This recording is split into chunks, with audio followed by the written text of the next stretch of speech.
सदाशिवसमारम्भाम् शङ्कराचार्यमध्यमाम् अस्मदाचार्यपर्यन्ताम् वन्दे गुरुपरम्पराम्।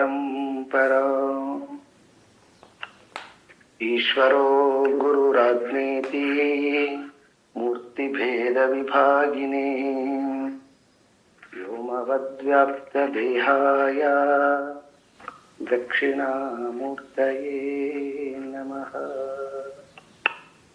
मूकं करोति वाचालं पङ्गुं लङ्घयते गिरिं यत्कृपातमहं वन्दे परमानन्दसागरम्। ॐ सहना भवतु सहनौ भुनक्तु सह वीर्यं करवावहै तेजस्विनावधीतमस्तु मा विद्विषावहै। ॐ शान्ति शान्ति शान्तिः।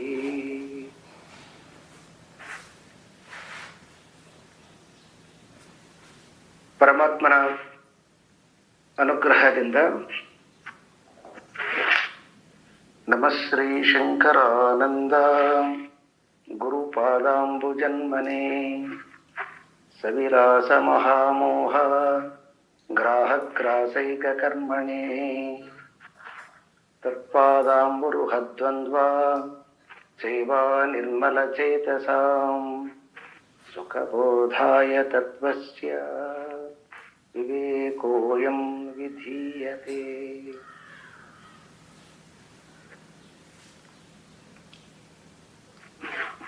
ಭೂತ ವಿವೇಕ ಪ್ರಕರಣ ಎಲ್ಲ ಶ್ರೀಮತಿ ವಿಮಲಾನಂದ ಹಾಗೂ ಶ್ರೋತೃ ವರ್ಗಗಳ ಅಪೇಕ್ಷೆಯ ಮೇರೆಗೆ ಈ ಒಂದು ತಂತ್ರಜ್ಞಾನ ಸಹಾಯದಿಂದ ಬಹಳ ಅತ್ಯಂತ ನಿಗೂಢವಾಗಿರ್ತಕ್ಕಂತಹದ್ದು ಮತ್ತು ಎಷ್ಟೆಲ್ಲ ಅರ್ಥ ಮಾಡಿಕೊಂಡರೂ ಕೂಡ ಇನ್ನೂ ಅರ್ಥ ಮಾಡಿಕೊಳ್ಳಿಕ್ಕೆ ಹಾಗೆ ಸಬ್ಜೆಕ್ಟ್ ಉಳಿದಿರ್ತಕ್ಕಂಥದ್ದು ಈ ಪರಮಾತ್ಮ ಮತ್ತು ಪರಮಾತ್ಮನ ಶಕ್ತಿ ಮಾಯೆ.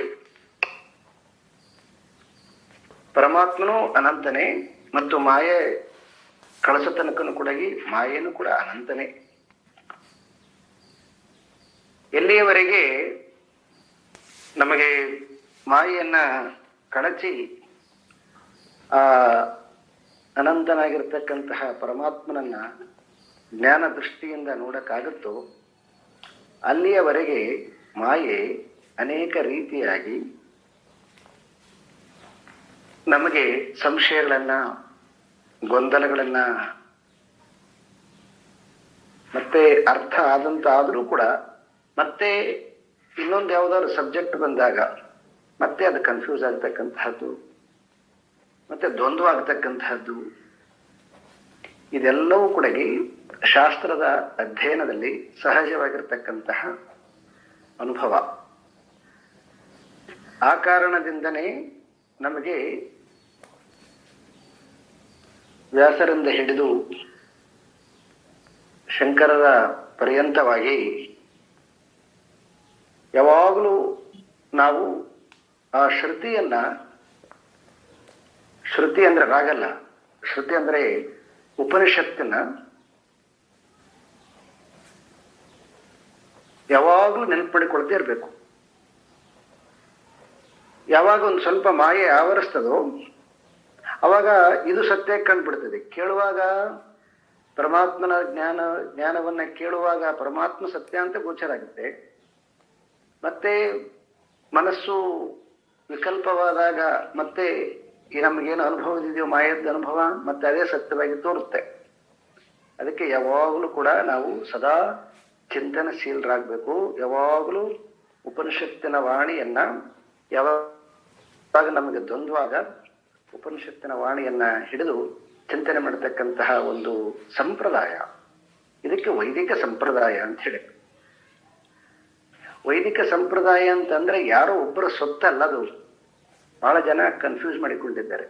ವೈದಿಕ ಅಂತಕ್ಕಂತಹದ್ದು ಬ್ರಾಹ್ಮಣರ ಸೊತ್ತು, ಅದು ಏನೋ ಬ್ರಾಹ್ಮಣರಷ್ಟೇ ಅದನ್ನ ಆಚರಣೆ ಮಾಡೋದು, ಹಾಗಲ್ಲದು. ಬಹಳ ಈ ವಿಚಾರದಲ್ಲಿ ಅನೇಕ ತಪ್ಪು ಕಲ್ಪನೆಗಳು ಕೆಲವೊಂದಿಷ್ಟು ಕಾಲದ ಗತ್ಯಂತರದಲ್ಲಿ ನಡೆದಿದ್ದಾವೆ. ಯಾರು ಇದನ್ನ ತಿಳಿಬೇಕಂತಾರೋ ಅವರೆಲ್ಲರೂ ವೈದಿಕರೇ. ಶ್ರುತಿ ಸಮ್ಮತವಾಗಿ ಯಾರು ಚಿಂತನೆ ಮಾಡ್ತಾರೋ ಅವರು ವೈದಿಕರು. ಶ್ರುತಿಯನ್ನ ಬಿಟ್ಟು ತಮ್ಮದೇ ಆಗಿರ್ತಕ್ಕಂಥ ಅನುಭವದಲ್ಲಿ ಚಿಂತನೆ ಮಾಡ್ತಾರೋ ಅದನ್ನ ಅವೈದಿಕ ಅಂತ ಕರಿತೀವಿ. ಅವೈದಿಕ ಅಂತಂದ್ರೆ ಅವ್ರ ದರ್ಶನಗಳು ಅವೈದಿಕ ಅಂತ ಅರ್ಥ, ಸುಳ್ಳಂತಲ್ಲ. ಶ್ರುತಿಗೆ ಸಮ್ಮತವಾಗಿ ಇಲ್ಲದೆ ಇರತಕ್ಕಂಥದ್ದನ್ನ ಅದನ್ನ ಅವೈದಿಕ ಅಂತ ಕರಿತೀವಿ. ಶ್ರುತಿಗೆ ಸಮ್ಮತವಾಗಿರ್ತಕ್ಕಂಥದ್ದನ್ನ ವೈದಿಕ ಅಂತ ಕರಿತೀವಿ. ಸೊ ಆ ಮಾರ್ಗ ಅತ್ಯಂತ ಕಠಿಣವಾಗಿರ್ತಕ್ಕಂಥದ್ದು. ಇದು ಬಹಳ ಸರಳವಾಗಿರ್ತಕ್ಕಂಥದ್ದು. ವೈದಿಕ ಮಾರ್ಗ ಇದೆಲ್ಲ, ಇದು ಗುರು ಪರಂಪರೆ ಒಂದು ವಿಧಾನದಲ್ಲಿ ಇದು ಅತ್ಯಂತ ಸುರಕ್ಷಿತವಾಗಿ ನಮ್ಮನ್ನು ಕರ್ಕೊಂಡು ಹೋಗ್ತಕ್ಕಂಥದ್ದು. ಆ ಕಾರಣದಿಂದನೇ ನಾವು ಯಾವಾಗಲೂ ಕೂಡ ಶ್ರುತಿ ಮತ್ತು ವಿಚಾರ ಎರಡನ್ನ ಯಾವಾಗಲೂ ಜೊತೆಯಾಗಿ ತಗೊಂಡು ಹೋಗ್ಬೇಕು. ಈ ಸಬ್ಜೆಕ್ಟು ಏನು ಭೂತ ವಿವೇಕ ಪ್ರಕರಣದ ಒಂದು ಮಧ್ಯದ ಘಟ್ಟದಲ್ಲಿದ್ದೀವಿ. ಇಲ್ಲಿ ಹಿಂದಿನ ಉಪನ್ಯಾಸದಲ್ಲಿ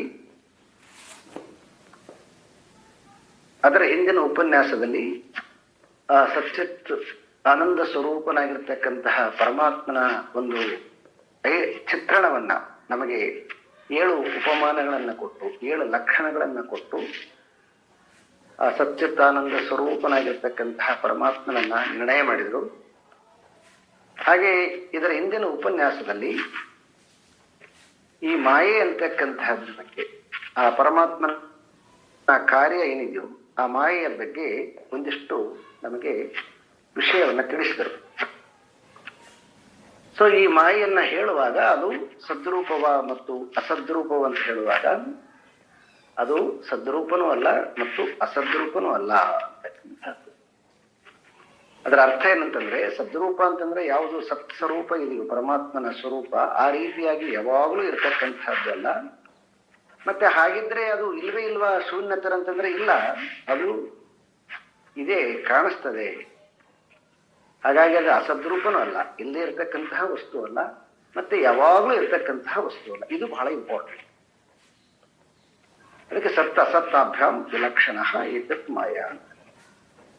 ಸತ್ತನ ಅನ್ನಕ್ ಬರೋದಿಲ್ಲ ಮತ್ತು ಅಸತ್ತಂತ ಅನ್ನಕ್ ಬರೋದಿಲ್ಲ. ಹಾಗಾಗಿ ಅದನ್ನ ಮಾಯೆ ಅಂತ ನಿಶ್ಚಯ ಮಾಡಿದ್ರು. ಈ ಮಾಯೆಯನ್ನ ತಿಳಿದುಕೊಳ್ಳುವಾಗ ಇಲ್ಲಿ ಈ ಭೂತ ವಿವೇಕ ಪ್ರಕರಣದಲ್ಲಿ ನಮಗೆ ಒಂದು ಸೂಕ್ಷ್ಮತೆಯನ್ನ ಕೊಡ್ತಾರೆ.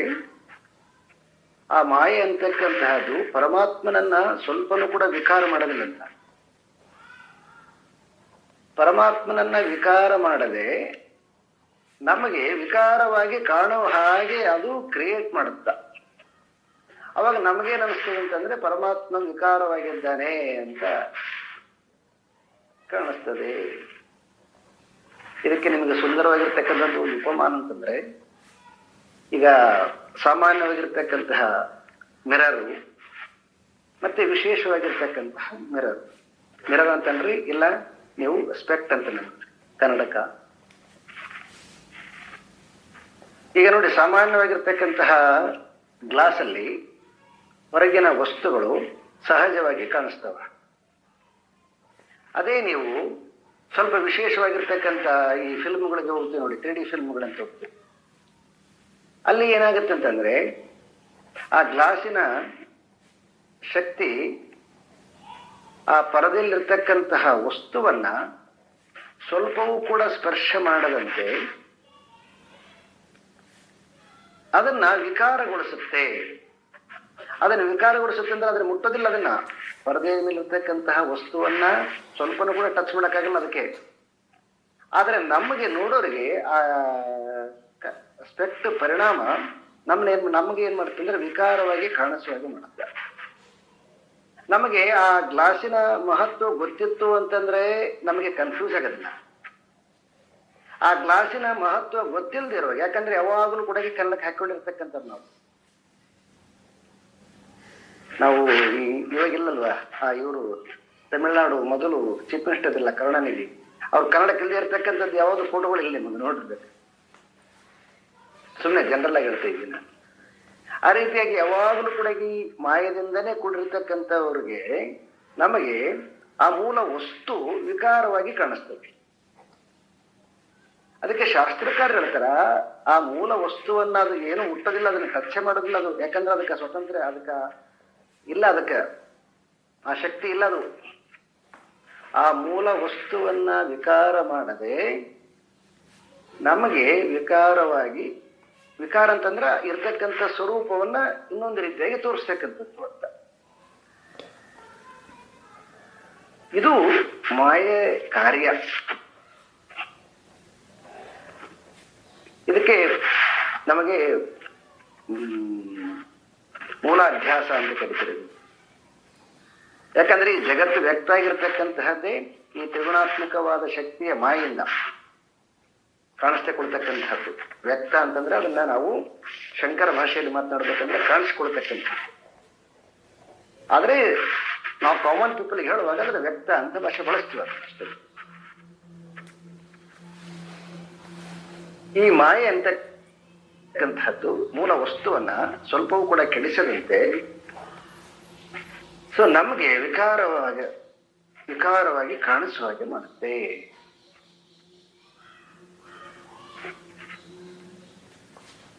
ಹಾಗಾಗಿ ಯಾರು ಆ ಮಾಯೆಯನ್ನ ಗುಣಾತೀತರಾಗಿದ್ದಾರೋ ಅವ್ರಿಗೆ ಯಾವುದೇ ದ್ವಂದ್ವ ಇಲ್ಲ. ಮತ್ತೆ ನಾವು ಎಲ್ಲಿಯವರೆಗೆ ಆ ಗುಣಗಳಿಗೆ ಬದ್ಧರಾಗಿದ್ದೆವೋ ಅಲ್ಲಿಯವರೆಗೆ ಈ ರೀತಿಯಾಗಿರ್ತಕ್ಕಂತಹ ಮಾಯದ ಚಮತ್ಕಾರಗಳು ಮತ್ತೆ ಮಾಯೆಗೆ ಒಳಪಟ್ಟು ಮಾಡುವಂತಹ ಎಲ್ಲ ಜೀವನದ ಏನು ಅನುಭವಗಳಿದೆವೋ ಇವೆಲ್ಲವೂ ಕೂಡ ಒಂದೇ ಶಬ್ದದಲ್ಲಿ ಹೇಳ್ಬೇಕಂತಂದ್ರೆ ಇದೆಲ್ಲವೂ ಕೂಡ ಗೋಜುಲಾಗಿರ್ತಕ್ಕಂಥದ್ದು. ಗೋಜುಲು ಅಂದ್ರೆ ಅದು ಮಿಕ್ಸಪ್ ಆಗಿರ್ತಕ್ಕಂಥದ್ದು. ಅದು ಸ್ಪಷ್ಟವಾಗಿ ತಿಳಿದಿಲ್ಲ ನಮಗ. ಆ ಕಾರಣದಿಂದನೇ ಇಡೀ ಈ ಗ್ರಂಥದಲ್ಲಿ ಈ ಎರಡು ಸಬ್ಜೆಕ್ಟ್ಗಳನ್ನ ಯಥೇಚ್ಛವಾಗಿ ಇನ್ನು ಮುಂದೆ ಇದನ್ನು ಬಹಳ ಅದ್ಭುತವಾಗಿ ಇದನ್ನ ಎಕ್ಸ್ಪ್ರೆಸ್ ಮಾಡ್ತಾ ಹೋಗ್ತಾರೆ. ಹಂತ ಹಂತವಾಗಿ ಇದನ್ನ ನಾವು ತಿಳಿಲಿಕ್ಕೆ ಪ್ರಯತ್ನ ಮಾಡ್ಬೇಕು. ಇದನ್ನ ಅದಕ್ಕೆ ಅವರು ಈ ಶ್ಲೋಕ ನಂಬರ್ 58 ಹೇಳಿದರು, ಆ ಪರಮಾತ್ಮ ಅಖಂಡನಾಗಿರ್ತಕ್ಕಂತಹ ಪರಮಾತ್ಮನನ್ನ ಅದೇನ್ ಮಾಡಿತು ಅಂತಂದ್ರೆ ಅದರಲ್ಲಿ ಅವಯವಗಳನ್ನ ಕಲ್ಪಿಸಿತು. ಅದು ಯಾರದ ಕಾರ್ಯ ಅಂತಂದ್ರೆ ಮಾಯದ ಕಾರ್ಯ. ಹೀಗಾಗಿ ಮತ್ತೆ ನಮಗೆ ಸಂಶಯ ಬರ್ತಕ್ಕಂಥದ್ದಕ್ಕೋಸ್ಕರ ಸಲುವಾಗಿ ಅದು ಪರಮಾತ್ಮನಲ್ಲಿ ಸಂಪೂರ್ಣವಾಗಿದೆಯೋ ಮತ್ತೆ ಅಥವಾ ಏಕದೇಶದಲ್ಲಿದೆಯೋ ಅನ್ನೋದಕ್ಕೋಸ್ಕರ ಸಲುವಾಗಿ ಒಂದು ಎಕ್ಸಾಂಪಲ್ ಇಂದಿನ ಉಪನ್ಯಾಸದಲ್ಲಿ ಋಗ್ವೇದದ ಮಂತ್ರವನ್ನ ಹೇಳಿದ್ರು ಅವರು. ಅದು ತಮಸ್ಸಿನ ರೂಪದಲ್ಲಿರ್ತದೆ. ತಮಸ್ಸಿನ ರೂಪದಲ್ಲಿ ಇರುವಾಗ ಅದು ಕಾರ್ಯ ಅಂದ್ರೆ ಮಾಯೆಯಾಗಿ ಅದು ಕಾಣಿಸ್ಕೊಳ್ಳೋದಿಲ್ಲ. ಅದು ಯಾವಾಗ ಕಾರ್ಯವಾಗಿ ಕಾಣಿಸ್ಕೊಳ್ತದೆ ಅವಾಗ ಅದು ಮಾಯೆಯಾಗಿ ಕಾಣಿಸ್ಕೊಳ್ತದೆ. ಅದು ಹೇಗ್ರಿ ಅದೆಂಗ ಮತ್ತೆ ಅದರಲ್ಲಿ ಜೊತೆಲಿರುವಾಗ ಅದು ಕಾಣಿಸ್ಕೊಳ್ಳೋದಿಲ್ಲ, ಹೊರಗಡೆ ಬಂದ್ಮೇಲೆ ಅದ್ರ ವ್ಯಕ್ತತೆಯಲ್ಲಿ ಕಾಣಿಸ್ಕೊಳ್ತದೆ ಅಂತಂದ್ರೆ ಅರ್ಥ ಏನಂತಂದ್ರೆ, ಈಗ ನಿಮ್ಗೊಂದು ಸಣ್ಣದ ಈಗ ನೀರಿನಿಂದ ವಿದ್ಯುತ್ತನ್ನ ತೆಗಿತೀವಿ ನಾವು. ನೀರಿನಿಂದ ವಿದ್ಯುತ್ತನ್ನ ತೆಗಿತೀವಿ. ವಿದ್ಯುತ್ತು ಅದರದ್ದು ಗುಣ ಏನಂದ್ರೆ ಅದು ಬಿಸಿಯಾಗಿರ್ತಕ್ಕಂಥದ್ದು, ಸುಡತಕ್ಕಂಥದ್ದು. ಅದೇ ವಿದ್ಯುತ್ತು ನೀರಲ್ಲಿದ್ದಾಗ ಮತ್ತೆ ನೀರಲ್ಲಿರುವಾಗ ಅದರದ್ದು ಕಾರ್ಯ ಕಾಣೋದಿಲ್ಲ.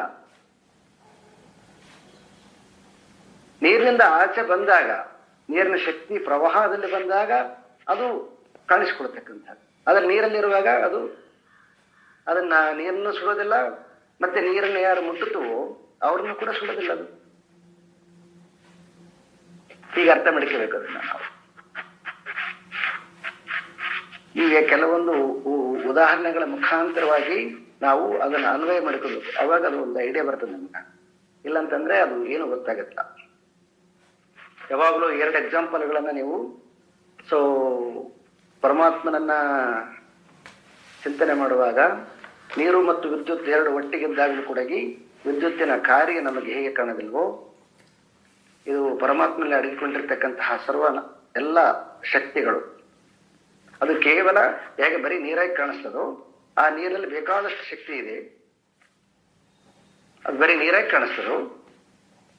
ಯಾಕಂದ್ರೆ ಅದರಿಂದ ಹೊರಟಿರ್ತಕ್ಕಂಥ ಶಕ್ತಿ ಇವಾಗೆಲ್ಲ ನೋಡ್ತೀವಲ್ಲ ನಾವು, ವಿದ್ಯುತ್ ಏನೆಲ್ಲ ಜಗತ್ತಿನ ಎಲ್ಲ ಚಟುವಟಿಕೆಗಳಿಗೆ ವಿದ್ಯುತ್ತೇ ಕಾರಣವಾಗಿದೆ. ಹಾಗೆ ಅದು ಏಕವಾಗಿರ್ತಕ್ಕಂತಹದ್ದು, ಒಂದೇ ಒಂದಾಗಿರ್ತಕ್ಕಂತಹದ್ದು, ಅದು ಸಚ್ಚಿತ್ತ ಆನಂದ ಸ್ವರೂಪ. ಮತ್ತೆ ಅದರ ಕಾರ್ಯ ಎಲ್ಲವೂ ಕೂಡ ಅದಕ್ಕಿಂತ ಭಿನ್ನವಾಗಿದೆ. ಹಾಗಾದ್ರೆ ಪರಮಾತ್ಮನೇ ಭಿನ್ನನಾಗಿದ್ದೇನೆ? ಇಲ್ಲ, ಪರಮಾತ್ಮ ಭಿನ್ನನಾಗಿಲ್ಲ. ಪರಮಾತ್ಮನ ಶಕ್ತಿಯ ಕಾರ್ಯ ಮಾಯೆಯಿಂದ. ಅವಾಗ ಮಾಯೆಯನ್ನ ನಾವು ಅವಲೋಕಿಸುವಾಗ ಈ ಸ್ಪೆಕ್ಟ್ ಅನ್ನ ನೀವು ತಗೋಬೇಕು ಕರೆಕ್ಟ್ ಆಗಿ. ಈ 2 ಎಕ್ಸಾಂಪಲ್ಗಳ ಮೂಲಕವಾಗಿ ನಾವು ಸ್ಪಷ್ಟವಾಗಿ ಈ ದೋಷಗಳನ್ನ ಅರ್ಥಕೊಳ್ಳಿಕ್ಕೆ ತುಂಬಾ ಚೆನ್ನಾಗಿ ನಮ್ಗೆ ಉಪಯೋಗ ಆಗುತ್ತೆ. ಇಲ್ಲದೆ ಹೋಗ್ಬಿಟ್ರೆ ಏನಾಗುತ್ತೆ ಅಂತಂದ್ರೆ ಈ ಕನ್ಫ್ಯೂಸ್ ಆಗಿಬಿಡ್ತದೆ ಎಲ್ಲನೂ ಕೂಡ. ಅದಕ್ಕೆ ಈ ಟಾಪಿಕ್ ಸ್ವಲ್ಪ ಹೆವಿ ಇರೋದ್ರಿಂದ ನಿಮಗೆ ಮೊದಲೇ ಒಂದಿಷ್ಟು ಪ್ರಿಪರೇಷನ್ ಮಾಡಿದ್ದೀನಿ ಈ 2 ಎಕ್ಸಾಂಪಲ್ಗಳಿಂದ. ಸೊ ಈಗ ಈ ಸ್ಪೆಕ್ಟ್ ಹಾಕೊಂಡ ಮೇಲೆ ಏನು ವಿಕಾರ ಕಾಣಿಸ್ತದೋ, ಆ ವಿಕಾರವನ್ನ ಆಕಾಶಾದಿ ವಾಯುವಿನಲ್ಲಿ ಹೇಗೆ ವಿಕಾರವಾಗಿ ವ್ಯಕ್ತವಾಗಿದೆ ಅಂತ ಹೇಳಕ್ಕೋಸ್ಕರ ಸಲುವಾಗಿ ಅವರು ಒಂದು ಬಹಳ ಬ್ಯೂಟಿಫುಲ್ ಆಗಿರ್ತಕ್ಕಂತಹ ವಿದ್ಯಾರಣ್ಯ ಮುನಿಗಳು ಒಂದು ಎಕ್ಸಾಂಪಲ್ ಕೊಟ್ಟಿದ್ದಾರೆ, ಬಹಳ ಸುಂದರವಾಗಿರ್ತಕ್ಕಂಥದ್ದು. ಸತ್ತತ್ವಂ ಆಶ್ರಿತಾ ಶಕ್ತಿ ಕಲ್ಪಯೇತ್ ಸತಿ ವಿಕ್ರಿಯಾ ವರ್ಣ ಭಿತ್ತಿಗತ ಭಿತ್ತೌ ಚಿತ್ರಂ ನಾನಾ ವಿಧಂ ಯಥಾ. ಭಿತ್ತಿ, ಭಿತ್ತಿ ಅಂದ್ರೆ ಗೋಡೆ.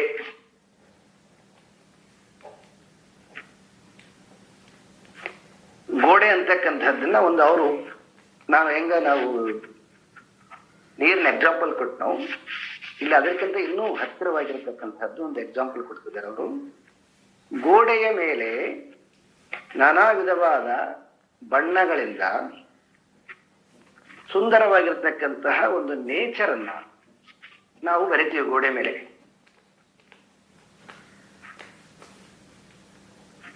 ನೇಚರ್ ಅನ್ನ ಬರೆಯುವಾಗ ಅಲ್ಲಿ ಮರಗಳನ್ನ ಬರಿತೀವಿ, ಪ್ರಾಣಿಗಳನ್ನ ಬರಿತೀವಿ, ಪಕ್ಷಿಗಳನ್ನ ಬರಿತೀವಿ, ಗುಡ್ಡಗಳನ್ನ ಅಂದ್ರೆ ಹಿಲ್ಸ್ ಅನ್ನು ಬರಿತೀವಿ, ರಿವರ್ಸ್ ನದಿಗಳನ್ನು ಬರಿತೀವಿ. ಎಲ್ಲ ವಿಧ ವಿಧವಾಗಿರ್ತಕ್ಕಂತಹ ಆ ಪೇಂಟ್ರು ಸುಂದರವಾಗಿ ಪ್ರಕೃತಿಯನ್ನ ಬರಿತೇನೆ. ಬಹಳ ಬ್ಯೂಟಿಫುಲ್ ಆಗಿರ್ತಕ್ಕಂಥ ಎಕ್ಸಾಂಪಲ್ ನೋಡ್ರಿ. ಒಬ್ಬನ ಯಾರೋ ಅಲ್ಲೊಂದು ತೆಂಗಿನ ಮರ ಇದೆ, ಆ ತೆಂಗಿನ ಮರ ಅವನು ಹತ್ತಲಿಕ್ಕೋಸ್ಕರ ಸಲುವಾಗಿ ಅವನ್ನ ತೋರಿಸ್ಬೇಕಾಗಿದೆ. ತೆಂಗಿನ ಮರ ಹತ್ತಿ ಅವನ್ ಕಾಯಿ ಕಿಡ್ತಕ್ಕಂಥದ್ದನ್ನ, ಅದಕ್ಕೊಂದು ಏಣಿಯನ್ನು ಇಟ್ಟಿರ್ತಕ್ಕಂಥದ್ದು, ಅವನು ಹತ್ತಕ್ಕಂಥದ್ದು.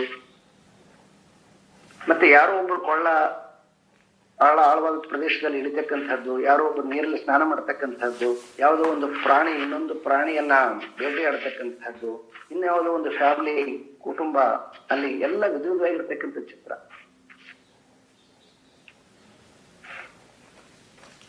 ನೋಡಿ, ಆ ಚಿತ್ರ ಗೋಡೆಯನ್ನ ಒಂದು ಸ್ವಲ್ಪನೂ ಕೂಡ ಅದು ವಿಕಾರ ಮಾಡೋದಿಲ್ಲ. ಎಲ್ಲೋ ಒಂದು ಆಳ ಇದೆ, ಗೋಡೆಯಲ್ಲಿ ಆಳ ಇಲ್ಲ. ಎಲ್ಲೋ ಒಂದು ಬೆಟ್ಟ ಇದೆ, ಗೋಡೆಯಲ್ಲಿ ಬೆಟ್ಟ ಇಲ್ಲ.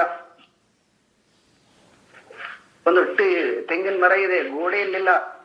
ಒಂದು ಜನ ಇದ್ದಾರೆ, ಇಲ್ಲ, ಗೋಡೆಯಲ್ಲಿಲ್ಲ. ಪಕ್ಷಿ ಇದೆ, ಗೋಡೆಯಲ್ಲಿಲ್ಲ. ಪ್ರಾಣಿ ಇದೆ, ಗೋಡೆಯಲ್ಲಿಲ್ಲ.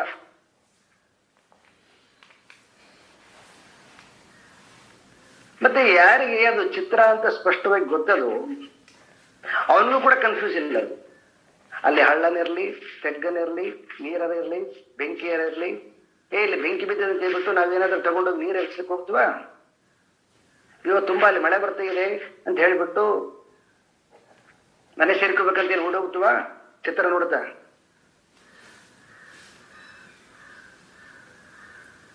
ಇಲ್ಲ. ಆ ಗೋಡೆ ಏನು ಚಿತ್ರದ ಇದೆಯೋ ಆ ಚಿತ್ರದಲ್ಲಿ ಚಿತ್ರಿಸಿರ್ತಕ್ಕಂಥದ್ದು ಯಾರಿಗೆ ಅದು ಚಿತ್ರ ಅಂತ ಗೊತ್ತಿಲ್ವೋ ಅವ್ರಿಗೆ ಅದೆಲ್ಲವೂ ಕೂಡ ಸತ್ಯವಾಗಿ ಕಾಣಿಸ್ತದೆ. ಹಾಗೆ ಪರಮಾತ್ಮನಲ್ಲಿ ವಿಕಾರ ಇಲ್ಲ. ಮತ್ತೆ ಯಾರು ಈ ಮಾಯೆಯ ಕಾರ್ಯವನ್ನು ತಿಳ್ಕೊಂಡಿದ್ದಾರೋ ಅವರಲ್ಲಿ ಕೂಡ ವಿಕಾರ ಇರೋದಿಲ್ಲ.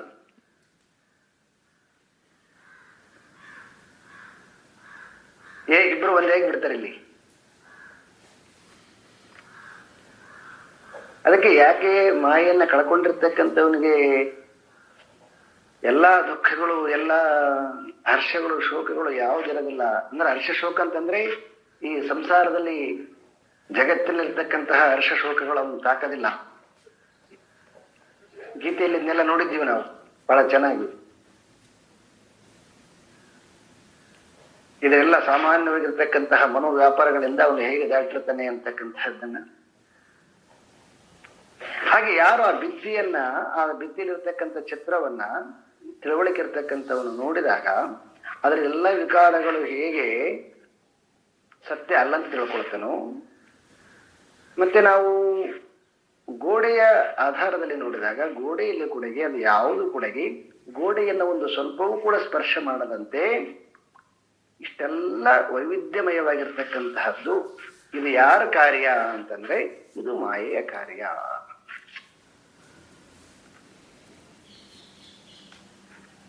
ಈಗ ನಮಗೆ ಮತ್ತು ಪರಮಾತ್ಮನ ಮಧ್ಯದಲ್ಲಿ ಒಂದು ದೊಡ್ಡ ಕಂದಕ.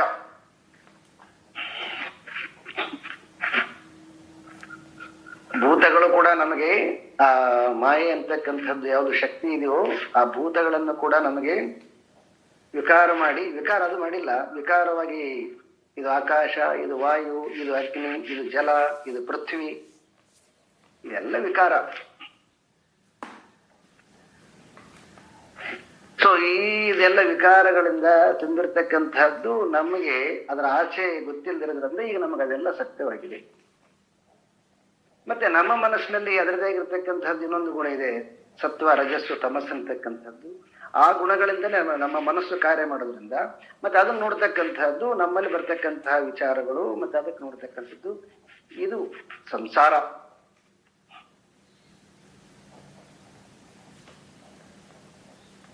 ಈ ಸಂಸಾರ ಅಂತಕ್ಕಂಥದ್ದು ಇದು ಮನೋಭೂಮಿಕೆಯಲ್ಲಿ ಇರ್ತಕ್ಕಂಥದ್ದು. ಇದು ಹೊರಗಡೆಗೆ ಅದೇ ಅನುಭವದಿಂದ ನಾವು ಅಡ್ರೆಸ್ ಮಾಡ್ತಕ್ಕಂಥದ್ದು. ಈ ದ್ವಂದ್ವ ಎಲ್ಲಿವರೆಗೆ ದಾಟದಿಲ್ವೋ ಅಲ್ಲಿ ತನಕ ಇದು ಮಾಯಾ ಕಾರ್ಯ ಹೀಗೆ ಇರುತ್ತೆ. ಅದಕ್ಕೆ ಇಲ್ಲಿ ವಿದ್ಯಾರಣ್ಯ ಮುನಿಗಳು ಒಂದು ಸುಂದರವಾಗಿರ್ತಕ್ಕಂತಹ ಗೋಡೆಯ ಉದಾಹರಣೆಯನ್ನು ಕೊಟ್ಬಿಟ್ಟು ನಮಗೆ ಮಾಯದ ಕಲ್ಪನೆ ಬರ್ಲಿಕ್ಕೋಸ್ಕರ ಸಲುವಾಗಿ. ಅದಕ್ಕೆ ಈಗ ಅವ್ರು ಹೇಳ್ತಾರೋ ಆದ್ಯೋ ವಿಕಾರ ಆಕಾಶ ಸೋ ಅವಕಾಶ ಸ್ವರೂಪವಾನ್ ಆಕಾಶೋ ಅಸ್ತೀತಿ ತತ್ತತ್ವಂ ಆಕಾಶೋ ಅಪಿ ಅನುಗಚ್ಚತಿ.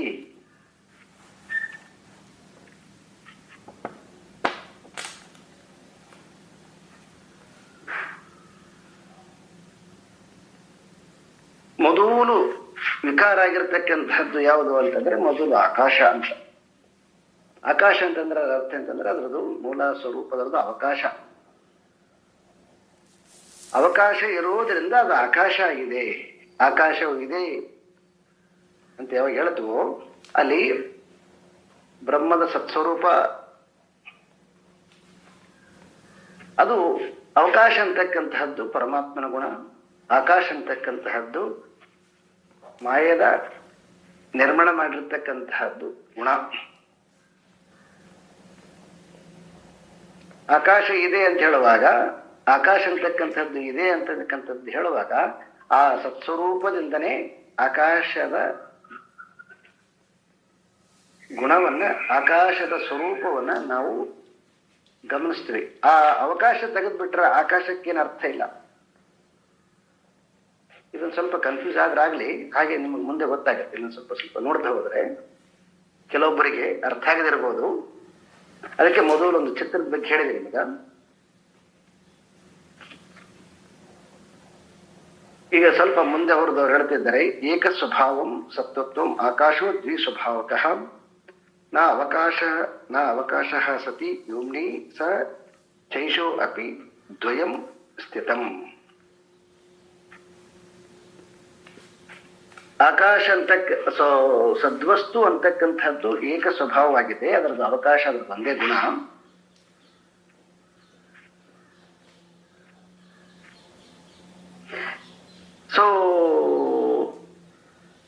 ಅವಕಾಶ ಅಂತಕ್ಕಂತಹದ್ದು ಕೂಡ ವಿಕಾರದ ಒಂದು ಸ್ವರೂಪ. ಅದು ಆಕಾಶ ಇದೆ ಅಂತಕ್ಕಂತಹದ್ದು ಆ ಬ್ರಹ್ಮದ ಲಕ್ಷಣ. ಈಗ ಆಕಾಶಕ್ಕೆ ಎರಡು ಸ್ವಭಾವಗಳಿರ್ತವೆ ಅಂತಾರೆ. ಒಂದು ಸತ್ಸ್ವಭಾವ ಮತ್ತು ಅವಕಾಶ, ಈ ಎರಡು ಸೇರಿ ಆಕಾಶ ಆಗಿದೆ ಅಂತ. ಪರಮಾತ್ಮನಲ್ಲಿರ್ತಕ್ಕಂತಹದ್ದು ಒಂದೇ ಒಂದು ಸ್ವಭಾವ. ಅದು ಯಾವಾಗ ಅದು ಮಾಯೆಯಿಂದ ನಮಗೆ ವಿಕಾರವಾಗಿ ಕಾಣಿಸ್ತದೆ, ಅವಾಗ ಅದರಲ್ಲಿ ಎರಡು ಗುಣಗಳು ಕಾಣಿಸಿಕೊಂಡು, ಒಂದು ಅದರಲ್ಲಿ ಸತ್ಸ್ವಭಾವ ಇದೆ ಮತ್ತು ಅವಕಾಶ ಇದೆ. ಈ ಎರಡು ಸೇರಿ ಅದಕ್ಕೆ ಆಕಾಶ ಅಂತ ಹೇಳ್ಬಿಟ್ಟು ಹೆಸರು ಬಂತು.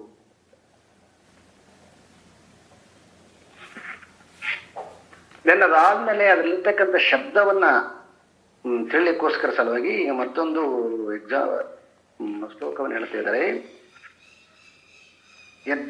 ಯದ್ವಾ ಪ್ರತಿ ಧ್ವನಿರ್ ವ್ಯೋಮ್ನೋ ಗುಣೋ ನ ಅಸೌ ಸತೀಕ್ಷತೆ ವ್ಯೋಮ್ನಿ ದ್ವೌ ಸಧ್ವನಿ ತೇನ ಸತ್ ಏಕಂ ದ್ವಿಗುಣಂ ವಿಯತ್. ಇಲ್ಲಿ ಸ್ವಲ್ಪ ಗುಣ ಗುಣಿ ಅಂತಕ್ಕಂಥ ಶಬ್ದವನ್ನ ತಗೊಂಡು ಮಾತಾಡ್ತಿದ್ದಾರೆ. ಶಬ್ದ ಅಂತಕ್ಕಂತಹದ್ದು ಆಕಾಶದ ಗುಣ. ನಾವೆಲ್ಲ ಕೇಳಿದ್ದೀವಿ, ಆಕಾಶ ಅಂತಂದ್ರೆ ಅದು ಶಬ್ದದ ಗುಣ ಅಂತ. ಶಬ್ದ ಅಂತಕ್ಕಂತಹದ್ದು ಆಕಾಶದ ಗುಣ. ಇಲ್ಲಿ ಹೇಳ್ತಾ ಇದ್ದಾರೆ ಅವರು, ಶಬ್ದ ಅಂತಕ್ಕಂತಹದ್ದು ಸದ್ವಸ್ತುವಿನಲ್ಲಿ ಇಲ್ಲ. ಸದ್ವಸ್ತುವಿನಲ್ಲಿ ಇಲ್ಲ ಅಂತಂದ್ರೆ ಮತ್ತೆ ಕನ್ಫ್ಯೂಸ್ ಮಾಡ್ಕೋಬೇಡಿ.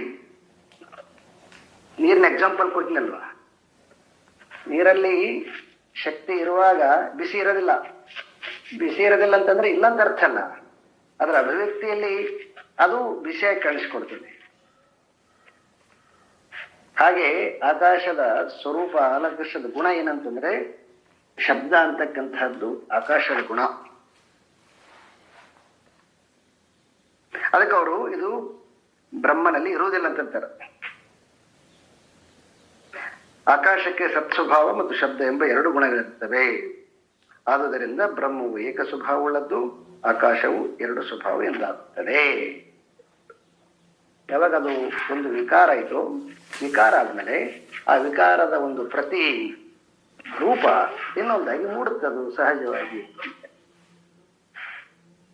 ಅಲ್ಲಿ ಏನು ಯಾವಾಗ ಅದು ವಿಕಾರಾದಿಗಳಿಗೆ ಅದರದ್ದು ಯಾವ್ದಾದ್ರು ಒಂದು ನಾವು ಹೆಂಗ ಸುಮ್ಮನೆ ಕರೆಕ್ಟ್ ಆಗಿಲ್ಲ ಒಂದು ಟ್ಯಾಬ್ಲೆಟ್ಸ್ ತಗೊಂಡ್ವಿ ಅಂತಂದ್ರೆ ಅದ್ರ ಜೊತೆಗೆ ಅದರದೇ ಇರ್ತಕ್ಕಂಥ ಸೈಡ್ ಎಫೆಕ್ಟ್ ಹೆಂಗಿರ್ತದಲ್ವಾ.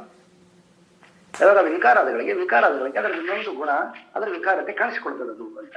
ಅವಕಾಶ ಅಂತಕ್ಕಂತಹದ್ದು ಮತ್ತು ಧ್ವನಿ ಶಬ್ದ ಅಂತಕ್ಕಂತಹದ್ದು ಇವು ಆಕಾಶದ ಎರಡು ಗುಣ ಆಗಿಬಿಟ್ಟು, ಅದರ ಪರಮಾತ್ಮ ಸದ್ವಸ್ತುವಿನಲ್ಲಿ ಒಂದೇ ಇದೆ, ಅದು ಸತ್ತಾಗಿದೆ, ಅದು ಒಂದೇ ಇದೆ ಅಂತ.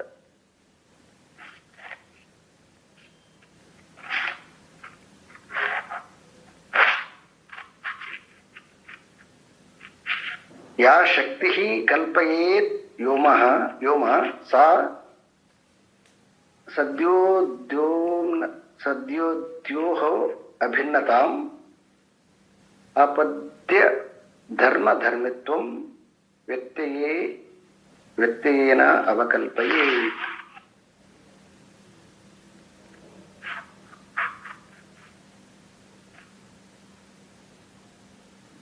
ನೋಡಿ, ಇಲ್ಲಿ ಬಹಳ ಬ್ಯೂಟಿಫುಲ್ ಆಗಿ ಹೇಳ್ತಾ ಇದ್ದಾರೆ.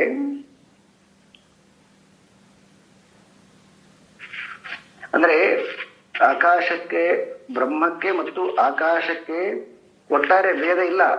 ಆದ್ರೆ ಅದೇನ್ ಮಾಡಿತೆ ಅಂತಂದ್ರೆ ಮಾಯಾಶಕ್ತಿ ಆ ಭೇದವಾಗಿ ಕಾಣಿಸ್ತೆ, ಆದ್ರೆ ವಸ್ತುತಃ ಭೇದ ಇಲ್ಲ ಅಂತಾರೆ ಅವರು. ಅವಕಾಶ ಅಂತಕ್ಕಂಥದ್ದು ಏನು ಆ ಪರಮಾತ್ಮನ ಸತ್ಸ್ವಭಾವ ಇದೆಯೋ ಅದರಲ್ಲಿ ಎಲ್ಲಾ ಶಕ್ತಿಗಳು ಅಡಕೊಂಡು ಅದು ಒಂದೇ ಆಗಿದೆ. ಯಾವಾಗ ಅದು ಮಾಯದ ಕಾರ್ಯದಿಂದ ಅದು ವ್ಯಕ್ತವಾದಾಗ ಅವಾಗ ಏನಾಯ್ತಂದ್ರೆ ಆಕಾಶಕ್ಕಿಂತ ಸತ್ವಸ್ತುಕ್ಕಿಂತ ಭಿನ್ನವಾಗಿ ಕಾಣಿಸ್ಕೊಳ್ತು ಆಕಾಶ. ಯಾವಾಗ ಅದು ಭಿನ್ನವಾಗಿ ಕಾಣಿಸ್ಕೊಂಡಾಗ ಅದರದ್ದು ಗುಣ ಶಬ್ದ ಅಂತಕ್ಕಂಥದ್ದು ಆಕಾಶದ ಗುಣವಾಗಿಬಿಡ್ತು. ಈಗ ಆಕಾಶಕ್ಕೊಂದು ಸ್ವರೂಪ ಬಂದ್ಬಿಡ್ತು ಅಂತಂತಾರೆ. ಧರ್ಮಿ ಅಂತ ಕರೀತಾರೆ. ಧರ್ಮಿ ಅಂತಕ್ಕಂತಹದ್ದು, ಧರ್ಮ ಅಂತಕ್ಕಂಥದ್ದು ಎರಡು. ಇಲ್ಲಿ ಏನಾಗತ್ತಂತಂದ್ರೆ ಧರ್ಮಿ ಆಕಾಶ, ಅದರದ್ದು ಶಬ್ದ ಅಂತಕ್ಕಂಥದ್ದು ಧರ್ಮಿ ಅಂತ. ಇದರ ಮೂಲ ಮಾಯೆಯನ್ನ ಅರಿಯಲಾರದೆ ನಮಗೇನಾಗುತ್ತೆ ಅಂತಂದ್ರೆ ಆಕಾಶವೇ ಸತ್ಯವಾಗಿ ಕಾಣಿಸ್ಕೊಂಡ್ಬಿಟ್ಟಿದೆ ಅಂತ.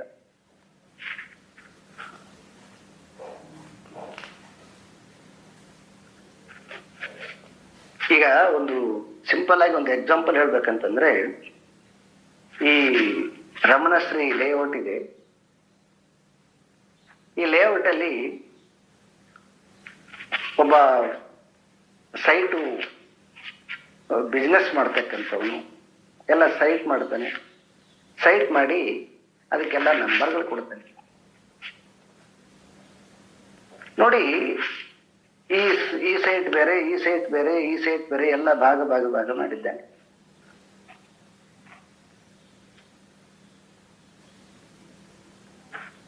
ಎಷ್ಟು ಆಶ್ಚರ್ಯಕರ ಸಂಗತಿ ಅಂತಂದ್ರೆ, ಭೂಮಿಯನ್ನ ಭಾಗ ಮಾಡಕ್ ಬರೋದಿಲ್ಲ. ಯಾಕಂತಂದ್ರೆ site number 1, site number 2, site number 3, site 1, site 2, site 3 ಇವು ಸೈಟ್ ನಿಂದ ಅಂದ್ರೆ 1, 2, 3 ಇಂದ ಭಿನ್ನವಾಗಿದ್ದೇವ. ಒಂದಿದ್ದದ್ದು 2 ಇಲ್ಲ, 2 ಇದ್ದದ್ದು 3 ಇಲ್ಲ. ಆದ್ರೆ ಅಲ್ಲಿ ಅನುವರ್ತಿತವಾಗಿ ಭೂಮಿ ಅಂತಕ್ಕಂಥದ್ದು ಒಂದೇ ಇದೆ. ಸೈಟ್ 1 ಅಲ್ಲಿ ಕೂಡ ಅದೇ ಭೂಮಿ ಇದೆ, ಸೈಟ್ 2 ಅಲ್ಲಿ ಕೂಡ ಅದೇ ಭೂಮಿ ಇದೆ, ಸೈಟ್ 3 ಅಲ್ಲಿ ಕೂಡ ಅದೇ ಭೂಮಿ ಇದೆ. ಹಾಗೆ ಸೈಟ್ 4 ಅಲ್ಲಿ ಅದೇ ಭೂಮಿ ಇದೆ, ಸೈಟ್ 5 ಅಲ್ಲಿ ಅದೇ ಭೂಮಿ ಇದೆ. ಇದರಲ್ಲಿ ಟ್ರಿಕ್ಸ್ ಹೇಳ್ಬೇಕಾಗಿದೆ ಅವರಿಗೆ. ಹಾಗೆ ಆ ಸದ್ವಸ್ತುವೇ ಆಕಾಶವಾಗಿದೆ. ಆಕಾಶ ಆಗಿದಂತೆಗಳಿಗೆ ಮತ್ತೆ ತಪ್ಪು ಕಲ್ಪನೆ ಇಲ್ಲದ ಮಾಯೆಯಿಂದ ಆಕಾಶವಾಗಿ ಕಾಣಿಸ್ತಾ ಇದೆ. ಅನುವರ್ತತೆ ಒಂದಕ್ಕೊಂದು ಚಲಿಸ್ತಾವಂತಾರ ಅವರು. ಅದೇ ವಾಯುವಾಯ್ತಗಳಿಗೆ ಮತ್ತೆ ಆಕಾಶ ವಾಯುವಾಗೋದಿಲ್ಲ. ಆಕಾಶದಲ್ಲಿರ್ತಕ್ಕಂಥದ್ದು ಯಾವುದು ಧರ್ಮ ಇದೆಯೋ ಅದು ಧರ್ಮ ಎಲ್ಲಿದೆ? ಅದು ಮೂಲ ವಸ್ತುವಿಂದ ಅದು ಧರ್ಮ. ಆ ಮೂಲ ವಸ್ತುವಿನ ಧರ್ಮ ಅನುಗತವಾಗಿ ಚಲಿಸುತ್ತೆ.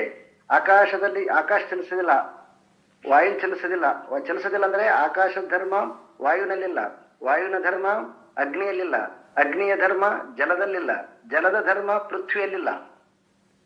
ಆದ್ರೆ ಎಲ್ಲದಕ್ಕೆ ಆಧಾರವಾಗಿ ಒಂದು ಸತ್ಸ್ವಭಾವವೇ ಆಕಾಶವಾಗಿದೆ, ಸತ್ಸ್ವಭಾವವೇ ವಾಯುವಾಗಿದೆ, ಸತ್ಸ್ವಭಾವವೇ ಅಗ್ನಿಯಾಗಿದೆ, ಸತ್ಸ್ವಭಾವವೇ ಆಪಾಗಿದೆ, ಸತ್ಸ್ವಭಾವವೇ ಪೃಥ್ವಿಯಾಗಿದೆ.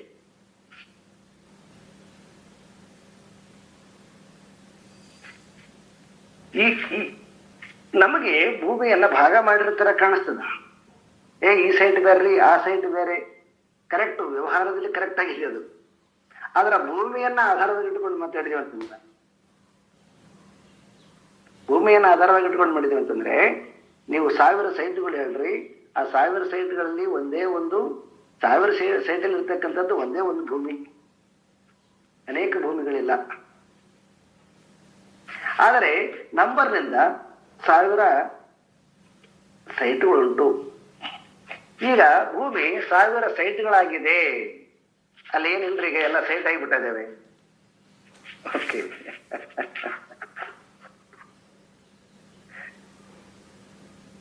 ಯಾರಿಗೆ ಅಂತಂದ್ರೆ ಇದು ನಮಗಿದು ಯಾರು ಸೈಟ್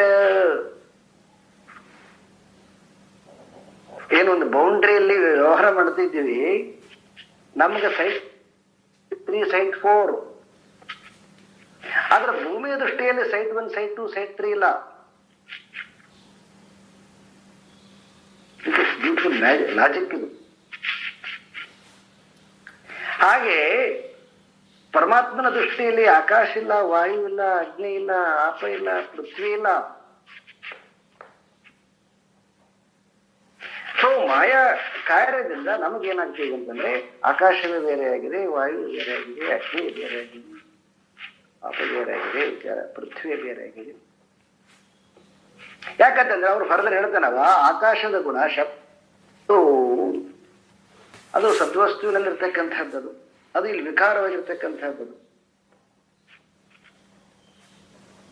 ಅದಕ್ಕೆ ಸದ್ವಸ್ತುವೇ ಅನುಗತವಾಗಿ ಚಲಿಸ್ತಾ ಇದೆ. ಅವಕಾಶ ಅಂತಕ್ಕಂಥದ್ದು ವಾಯುವಿನಲ್ಲಿಲ್ಲ. ಆದ್ರೆ ಅವಕಾಶಕ್ಕೆ ಅವಕಾಶವಾಗಿರ್ತಕ್ಕಂಥದ್ದು ಸದ್ವಸ್ತು ವಾಯುವಿನಲ್ಲಿದೆ.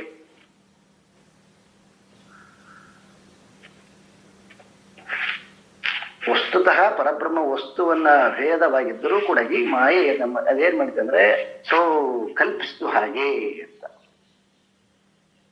ಇದನ್ನ ಅರ್ಥ ಮಾಡಲಾರ್ದನೆ ಈ ದಾರ್ಶನಿಕರು ಕೆಲವೊಂದಿಷ್ಟು ಜನ ಪರಿಪೂರ್ಣವಾದ ಜ್ಞಾನದ ಅಭಾವದಿಂದ ಕೆಲವೊಂದಕ್ಕೆ ಕೆಲವೊಂದು ಪ್ರಾಶಸ್ತ್ಯವನ್ನು ಕೊಟ್ಬಿಟ್ರು. ನೀವು ಕೆಲವೊಬ್ಬರು ನೋಡಿದ್ದೀರಿ, ನೀವು ಕೆಲವೊಬ್ರು ಆಕಾಶದಿಂದನೇ ಜಗತ್ತಾಯ್ತಂತೆ ಕೆಲವೊಬ್ಬರು ವಾದ ಮಾಡ್ತಕ್ಕಂಥವ್ರು ಇದ್ದಾರೆ. ಇನ್ನು ಕೆಲವೊಬ್ಬರು ಬರೀ ಅಗ್ನಿ, ಜಲ, ಭೂಮಿ ಈ 3 ತತ್ವಗಳಿಂದ ಜಗತ್ತಾಯ್ತಂತ ವಾದ ಮಾಡೋರಿದ್ದಾರೆ.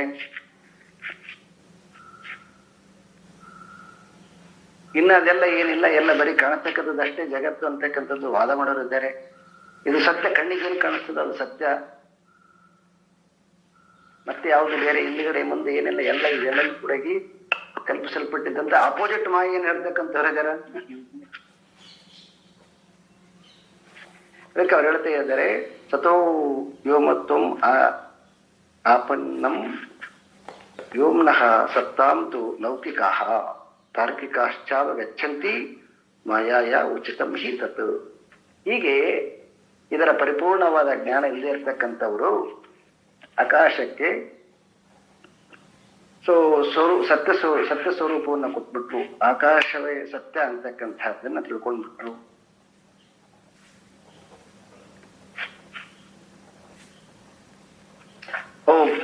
ಅಪೋಸಿಟ್ ಮಾಡಿದಂತೆ ಇದ್ದಾರೆ ಅವರು. ಬ್ರಹ್ಮವು ಆಕಾಶವಾಗಿ ಬಿಡಿತು ಅಂತ.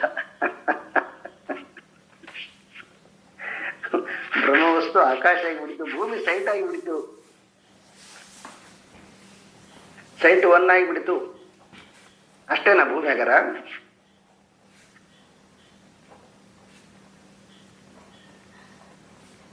ಇದು ಸ್ಪಷ್ಟತೆ ಒಂದು ಐಡಿಯಾ ಬರಲಾರ್ದಿರುವಾಗ ಈ ರೀತಿಯಾಗಿ ಅನೇಕ ಈ ಜೀವ ಜಗತ್ತು ಈಶ್ವರ ಈ ಚಿಂತನೆಗಳು ಅನೇಕ ರೀತಿಯಾಗಿ ನಡೆದು ಕೆಲವೊಂದಿಷ್ಟು ವಿಚಾರಗಳು ಕೂಡ ಸತ್ಯದ ಹಾದಿಯನ್ನ ತಪ್ಪಿಸಿರ್ತಕ್ಕಂಥದ್ದು. ನಾವೇನು ಅವರು ವಿದ್ಯಾರಣ್ಯನ ಕೂಡ ಹೇಳ್ತಾ ಇದ್ದಾರೆ, ನಮ್ಗೆ ಡಿವಿಷನ್ ಕಾಣಿಸ್ತಾ ಇದೆ, ನಮ್ಗೆ ಪಕ್ಕ ಗೊತ್ತಿದೆ, ಅದು ಮಾಯದ ಕಾರ್ಯ. ಅದು ಡಿವಿಷನ್ ಆಲ್ಸೋ ನೋಡುವಾಗ ಡಿವಿಷನ್ ರೂಪದಲ್ಲಿ ನೋಡಿದಾಗ ಡಿವಿಷನ್ ಕೂಡ ಸತ್ಯ ಆಗುತ್ತೆ. ಆದ್ರೆ ಅದರ ಮೂಲ ಸ್ವರೂಪದಿಂದ ನೋಡಿದಾಗ ಇರ್ತಕ್ಕಂಥದ್ದು ಒಂದೇ ಪ್ಲಾಟ್, ಒಂದೇ ಭೂಮಿ. ಮತ್ತೆ ಪ್ಲಾಟ್ ರೂಪದಲ್ಲಿ ನೋಡಿದಾಗ 1 2 3 4 5 6 7 1000 ತನಕ. ಅದಕ್ಕೆ ಎಷ್ಟೆಲ್ಲ ಅನೇಕತ್ವ ಇದೆಯೋ, ಅನೇಕತ್ವ ಅದು ಅನೇಕವಾಗಿ ಕಾಣತಕ್ಕಂತಹದ್ದು ಮಾಯೆಯ ಕಾರ್ಯ. ಆ ಅನೇಕದಲ್ಲಿ ಏಕತೆ ಇರತಕ್ಕಂತಹದ್ದು ಪರಮಾತ್ಮ ನಿಜವಾದ ರಿಯಾಲಿಟಿ.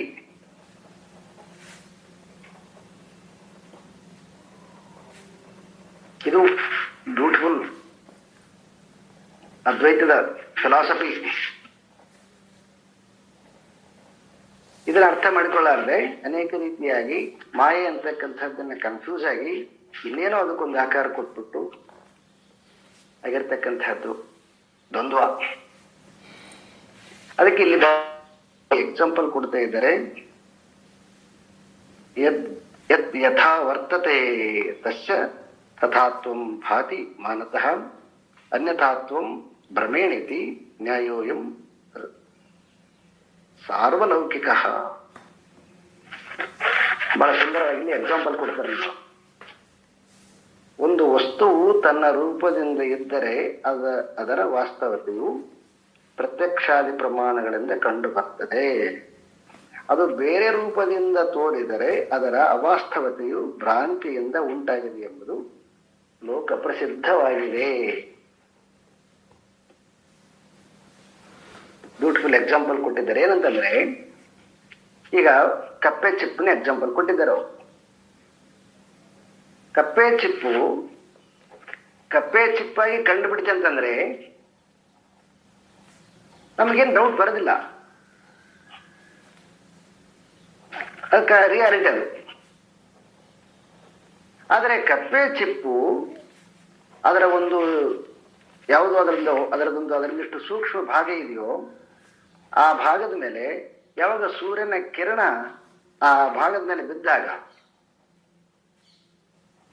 ಅದು ತನ್ನ ಮೂಲ ರೂಪವನ್ನ ಬಿಟ್ಟು ಅದು ಸ್ವಲ್ಪ ವಿಕಾರವಾಗಿ ಶೈನಿಂಗ್ ಆಗಿ ಕಾಣಿಸ್ಕೊಳ್ತದೆ.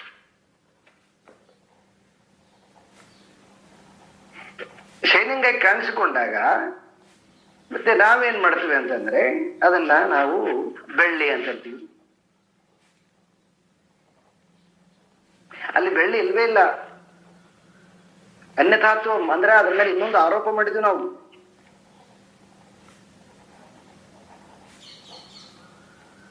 ಕಪ್ಪೆ ಚಿಪ್ಪಾಗಿ ಕಂಡುಬಿಟ್ರೆ ಇಲ್ಲಿ ಪ್ರಶ್ನೆ ಇರೋದಿಲ್ಲ, ಇದೆ ಮಾಯ ಇರಕ್ ಸಾಧ್ಯನೇ ಇಲ್ಲ.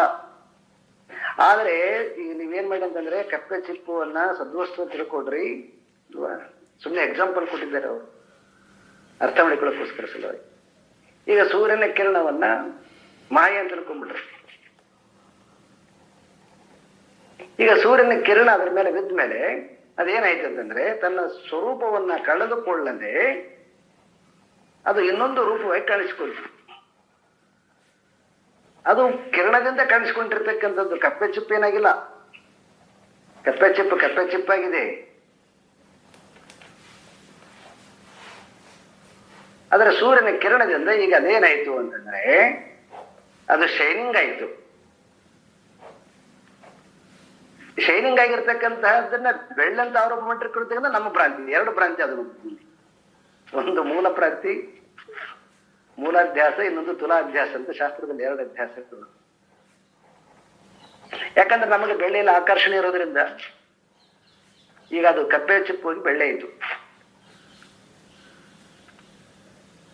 ಅದು ಕಪ್ಪೆ ಚಿಪ್ಪಾಗಿ ಅದು ಶೈನಿಂಗ್ ಆಗಿರ್ತಕ್ಕಂತಹದ್ದು ಅದು ಮೂಲ ಮಾಯದ ಕಾರ್ಯ, ಅದು ಸೂರ್ಯನ ಕಿರಣದ ಕಾರಣ. ಎರಡು ಪ್ರಾಬ್ಲಮ್ ಅದು ನೋಡ್ರಿ.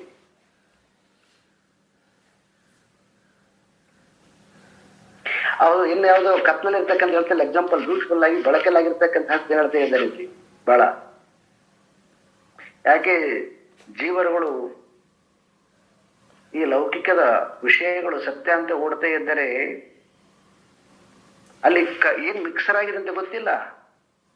ಅಲ್ಲಿ ಮಿಕ್ಸರ್ ಆಗಿರ್ತಕ್ಕಂಥದ್ದು ಇಲ್ಲಿ ಒಳಗಡೆ ಬಯಕೆ ಇರ್ತಕ್ಕಂಥದ್ದು. ನಮ್ಮೊಳಗಡೆಗೆ ಬಯಕೆ ಇತ್ತಂದ್ರ ಅದು ಬೆಳ್ಳೆರಾಗಿ ಕಾಣ್ಲಿ, ಚಿನ್ನರಾಗಿ ಕಾಣ್ಲಿ, ನನಗೆ ಬಯಕೆ ಅಂತ ಇದ್ರೆ ಅದನ್ನ ನಾನೇನು ಅದ್ ನನ್ನ ಮಾಯ ಮುಟ್ಟೋದಿಲ್ಲ. ಅಲ್ಲಿ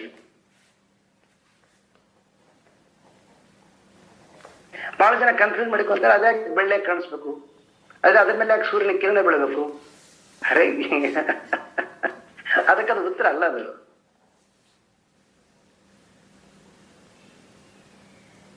ಅದಕ್ಕೆ ಯಾವಾಗಲೂ ಈ ಜಗತ್ತನ್ನ ಎಕ್ಸ್ಪ್ಲೈನ್ ಮಾಡುವಾಗ ಈ ಎರಡು ಶಾಸ್ತ್ರದಲ್ಲಿ ಬಹಳ ಸುಂದರವಾಗಿರ್ತಕ್ಕಂಥದ್ದು ಎರಡು, ಒಂದು ಅಜ್ಞಾನ, ಇನ್ನೊಂದು ಅಧ್ಯಾಸ.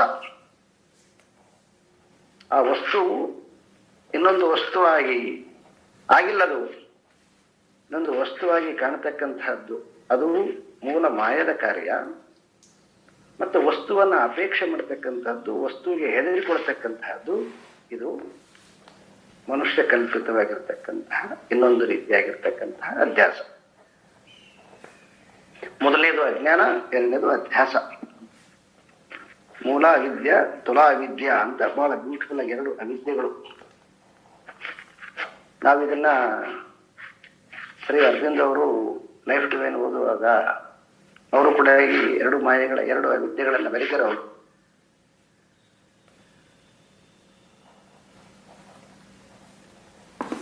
ಅದು ಈ ಬ್ಯೂಟಿಫುಲ್ ಆಗಿ ಇದನ್ನ ಅರ್ಥ ಮಾಡ್ಕೊಳ್ಬೇಕು. ಇದನ್ನ ಎಲ್ಲಿ ಒಂದು ಕಡೆ ಮಿಸ್ಟೇಕ್ ಇಲ್ಲ, ಎರಡು ಕಡೆ ಮಿಸ್ಟೇಕ್ ಆಗಿರ್ತಕ್ಕಂಥದ್ದು. ಮತ್ತೆ ಯಾವಾಗ ಅದು ಬೆಳ್ಳಿ ಸತ್ಯನಗರ, ಬೆಳ್ಳಿ ಸತ್ಯ ಅಲ್ಲ, ಬೆಳ್ಳಿ ಭ್ರಾಂತಿಯಿಂದ ಗೋಚರ ಆಗಿರ್ತಕ್ಕಂಥದ್ದು. ಸೊ ಹಾಗಾದ್ರೆ ನನಗೆ ಆಸೆ ಇರಬಾರದ, ಈ ತರ ಸುಮಾರು ತರ ಕ್ವಶನ್ಗಳನ್ನ ರೈಸ್ ಮಾಡಿಕೊಂತಾರೆ ಮೈಂಡ್.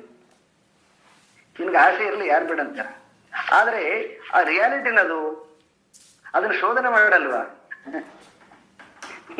ಹೆಂಗಾರ ಆಸೆ ಮಾಡತ್ತಪ್ಪ ಅಂದ್ರೆ ಈ ತರದೆಲ್ಲ ಡೌಟ್ಸ್ ಕೇಳ್ತಾರ. ನಾನು ನಿಮ್ಮ ಆಸೆಗಳು ತಪ್ಪು ಸೆಕೆಂಡ್ರಿ. ಅದು ವಸ್ತು ಜ್ಞಾನ ಫಸ್ಟ್ ಕ್ಲಿಯರ್ ಆಗ್ಲಿಲ್ವಾ? ಅದಕ್ಕೆ ಸಾಧನ ಚತುಷ್ಟಯದಲ್ಲಿ ಶಂಕರರು ಬಹಳ ಸ್ಪಷ್ಟವಾಗಿ ಹೇಳಿದ್ರು, ನಿತ್ಯಾನಿತ್ಯ ವಸ್ತು ವಿವೇಕ. ಒಂದು ವಸ್ತು ಅದು ಸರಿಯಾಗಿ ಕಂಡುಬಿಟ್ಟಿದ್ರೆ ನಮಗೆ ಭ್ರಾಂತಿ ಆಗ್ತಿದ್ದಿಲ್ಲ. ಅದು ಸರಿಯಾಗಿ ಕಾಣದೇ ಇರತಕ್ಕಂತಹದ್ದು ಅಲ್ಲಿ ಕೂಡ ಅದರದು ವಿಕಾರಾಗ, ಮಾಯದ ವಿಕಾರ, ಭೂತದ ವಿಕಾರ ಆಗಿಬಿಟ್ಟದದು. ಮತ್ತೆ ನಮ್ಮ ಸಂಸ್ಕಾರದಿಂದ ನಮಗೆ ಆಸೆಗಳು ತುಂಬಿರೋದ್ರಿಂದ ಅದು ಇರ್ತಕ್ಕಂಥದ್ದನ್ನು ಬಿಟ್ಟು ಇನ್ನೊಂದಾಗಿ ಅದನ್ನ ವಿಪರೀತವಾಗಿ ಕಲಿಸ್ತಕ್ಕಂಥದ್ದು, ಬೆಳ್ಳೆ ಕಲಿಸಿಕೊಂಡಿರ್ತಕ್ಕಂಥದ್ದು ಇನ್ನೊಂದು ಭ್ರಾಂತಿ. ಇಷ್ಟೇ ನೋಡ್ರಿ ಸಂಸಾರ. ಅದಕ್ಕೆ ಇವತ್ತು ಅರ್ಥ ಆಗಲ್ಲ ಅಂತೇನೆ ಇವತ್ತು ಆ ದಿನ ಒಂದು ಹಾಕಿ ಕೊಟೇಶನ್, ಇವತ್ತು ಅದೇ ಕೊಟೇಶನ್ ಹಾಕಿದ್ವಿ ನೋಡಿ. ಅದಕ್ಕೆ ಸ್ವಲ್ಪ ಲೇಟೆಡ್ ಆಗಿ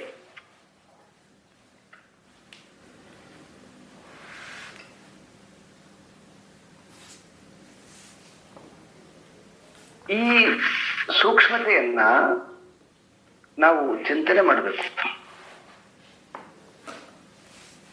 ಚಿಂತನೆ ಮಾಡಲಾರ್ದ ಕಾರ್ಯಕ್ಕೆ ತೊಡಗಿದ್ವಿ ಅಂತಂದ್ರೆ ಕಾರ್ಯದಲ್ಲಿ ಮತ್ತೆ ಏನ್ ಮಾಡ್ತೀವಿ ನಾವು ಅಂತಂದ್ರೆ ಯಾವುದು ಸರಿ ಯಾವುದು ತಪ್ಪು, ಮತ್ತೆ ಸರಿ ಅಂತಂದ್ರೆ ಹಿಂಗೆ ಯಾಕಾಗ್ತದೆ, ಏನೇನೋ ವಿಚಿತ್ರವಾಗಿರ್ತಕ್ಕಂತಹ ಭ್ರಾಂತಿಗಳು. ಆ ಭ್ರಾಂತಿಗೆ ಇನ್ನೊಂದು ಭ್ರಾಂತಿ ಕರ್ಮ ಅಂತನೂ ಸೇರಿಸ್ಕೊಂಡು, ಅದಕ್ಕೆ ಯಾರೋ ಕಾರಣಕರ್ತರದ್ದು ಸೇರಿಕೊಂಡು, ಅದಕ್ಕೆ ಯಾವುದು ಮತ್ತೆ ಇನ್ನೊಂದು ಆಯ್ತು, ಎಂದೆಂದಿರ್ತಕ್ಕಂಥ ಲೈಫ್.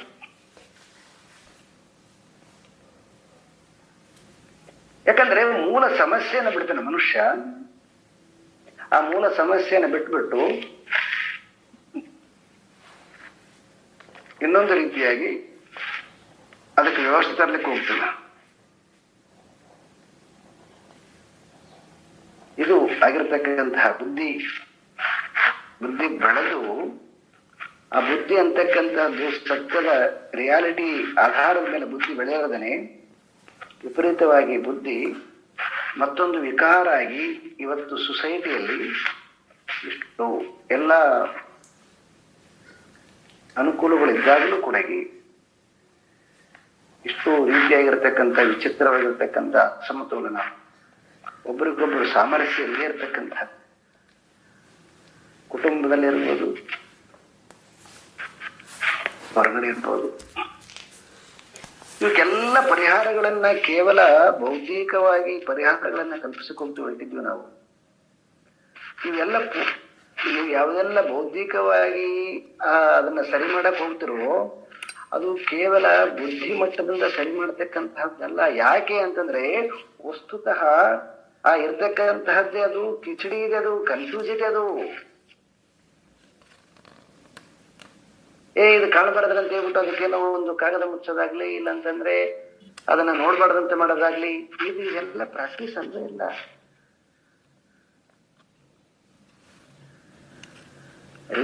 ರಿಯಲ್ ಏನಂತಂದ್ರೆ ಅದು ಜ್ಞಾನ ತಿಳ್ಕೊಳ್ಳೋದು. ಅದಕ್ಕೆ ಶಂಕರರು ಒಂದೇ ಶಬ್ದ ಹಾಕಿರ್ತಕ್ಕಂಥದ್ದು, ನಹಿ ಜ್ಞಾನೇನ ಸದೃಶ, ಈ ಜ್ಞಾನಕ್ಕೆ ಸಮಾನವಾಗಿರ್ತಕ್ಕಂಥದ್ದು. ಮತ್ತೆ ಬೇರೆ ಉತ್ತರ ಯಾವುದಿಲ್ಲ.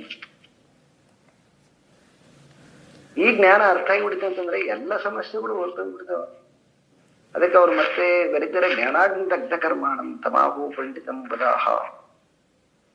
ಪಂಡಿತರು ಬುಧ ಅಂದ್ರೆ ತಿಳಿದವರು. ನೋಡಿ, ತಾನೇ ಸ್ವತಃ ಪರಮಾತ್ಮನಾಗಿದ್ದರು ಕೂಡ ಬುಧ ಪಂಡಿತ ಹೇಳಿದರೆ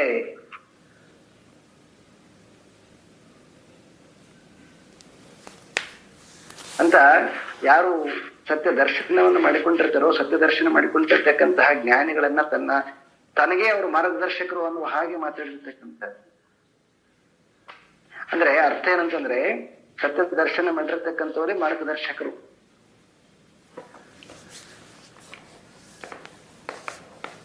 ಆ ನಿರ್ಣಯದಿಂದ ನಾವು ಸಮಸ್ಯೆಗಳಿಗೆ ಉತ್ತರವನ್ನ ಕಂಡುಕೊಳ್ಳಬೇಕಾಗ್ಲಿ, ಅದನ್ನ ಬಿಟ್ಬಿಟ್ಟು ಕೇವಲ ಬುದ್ಧಿ ಇದೆ ನಮಗೆ ಅಂತ ಹೇಳ್ಬಿಟ್ಟು ಕೇವಲ ಬುದ್ಧಿಯಿಂದ, ತಾರ್ಕಿಕ ಬುದ್ಧಿಯಿಂದ ಈ ಮೂಲ ಸಮಸ್ಯೆಗಳನ್ನ, ಏನು ಮೂಲಭೂತ ಸಮಸ್ಯೆಗಳು ನಮ್ಮ ಜೀವನದಲ್ಲಿ, ಇವುಗಳನ್ನ ನಾವು ನಮ್ಮ ಅನುಭವದಿಂದ, ಏನು ಸಾಮಾನ್ಯವಾಗಿರ್ತಕ್ಕಂಥ ಅನುಭವದಿಂದ ಅದನ್ನ ಸರಿ ಮಾಡುತ್ತೀವಿ ಅಂತ ಹೋದ್ರೆ ಇನ್ನು 1000 ಜನ್ಮಗಳು ತಗೊಂಡ್ರು ಕೂಡ ಸರಿ ಮಾಡ್ಲಿಕ್ಕೆ ಸಾಧ್ಯ ಇಲ್ಲ. ಯಾಕೆ ಅಂತಂದ್ರೆ ಈಗ ಆಲ್ರೆಡಿ ನಿಮ್ಗೆ ಎಷ್ಟು ಏಜ್ ಆಗಿದೆಯೋ ಅಷ್ಟು ಅನುಭವದಿಂದ ನೋಡಿಕೊಳ್ಳೋದನ್ನ. ಯಾವ್ದಾದ್ರು ಸಮಸ್ಯೆ ಕಂಪ್ಲೀಟ್ ಆಗಿ ಮುಗಿದಿದೆಯಾ?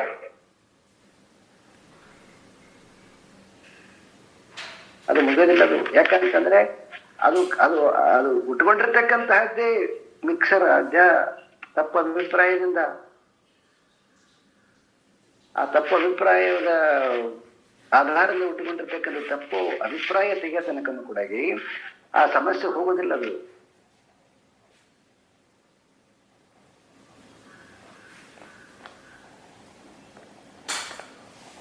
ಅದಕ್ಕೆ ಯಾವಾಗಲೂ ಕೂಡ ನಾವು ಈ ಚಿಂತನೆಯನ್ನ ಸದಾ ಚಿಂತಿಸ್ಬೇಕಿದನ್ನ.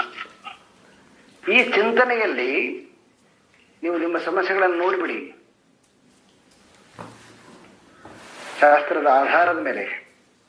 ಕೇವಲ ನಿಮ್ಮ ಬುದ್ಧಿಯಿಂದ ನೋಡಕ್ ಹೋಗ್ಬೇಡಿ. ಯಾಕಂದ್ರೆ ಯಾವಾಗಲೂ ಕೂಡ ನಮ್ಮ ಬುದ್ಧಿ ಮೇಲೆ ನಮಗೆ ಭಾರಿ ಅಭಿಮಾನ.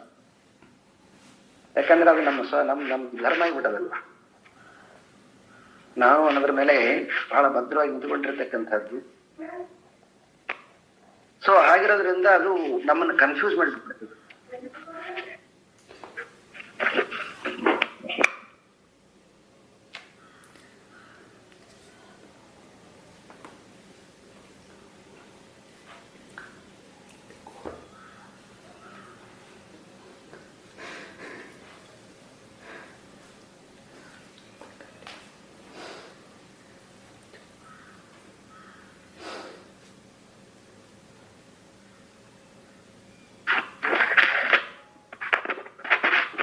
ಸೊ ಆ ಕಾರಣದಿಂದ ನಾವು ಯಾವಾಗಲೂ ಇಲ್ಲ, ನಾನು ಸ್ವಲ್ಪ ನನಗೆ ಗೊತ್ತಾಗುತ್ತೆ ಮ್ಯೂಟ್ ಆಗಿತ್ತು, ಮತ್ತೆ ಇದು ಮಾಡಿದೆ.